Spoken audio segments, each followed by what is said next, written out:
ભરૂચમાં રહેતી 13 વર્ષીય બાળકી બુરખો હિજાબ પહેરવાની પિન મોઢામાં રાખીને હિજાબ પહેરતી હતી।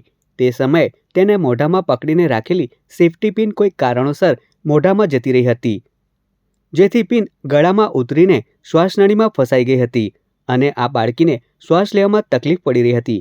તેથી બાળકીને જીવનું જોખમ ઊભું થયું હતું। આ ઘટનાની જાણ બાળકીના વાલીને થતાં તેઓએ તાત્કાલિક ભરૂચ સિવિલ હોસ્પિટલમાં લઈ ગયા હતા, જ્યાં બાળકીને પ્રાથમિક તપાસમાં ગળી ગયેલી પિન શ્વાસનળીમાં ગંભીર પ્રકારે ફસાઈ ગઈ હોવાનું પ્રાથમિક નિદાન આપ્યું હતું। ભરૂચ હોસ્પિટલના તબીબોએ આ સેફટી પિન સર્જરી વગર નીકળી શકે તેમ ન હોવાથી બાળકીને વડોદરા શહેરની સયાજી હોસ્પિટલમાં રિફર કરવામાં આવી હતી।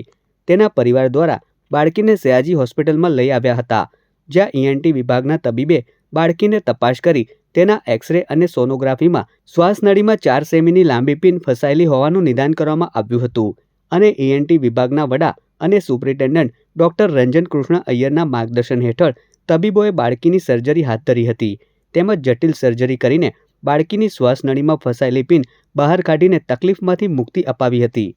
ગઈકાલે 6 વાગ્યાની આસપાસ ભરૂચથી એક 13 વર્ષની બાળકી સ્કાર્પ પિન કે આપણે બુરખા બાંધવા માટેની જે પિન કહીએ એ શ્વાસનળીમાં રમતા રમતા એને શ્વાસનળીમાં એ જતી રહી હતી। એટલે એ લોકો ભરૂચના નજીકના દવાખાના પર લઈ ગયા હતા। ત્યાંથી એને સમજાવવામાં આવ્યું કે આ ઓપરેશન બ્રોન્કોસ્કોપી જેવું જે કહીએ આપણે શ્વાસનળીમાંથી ઓપરેશન કરવાનું હોય છે એ નાના સેન્ટર કે નાના દવાખાના પર પોસિબલ નથી।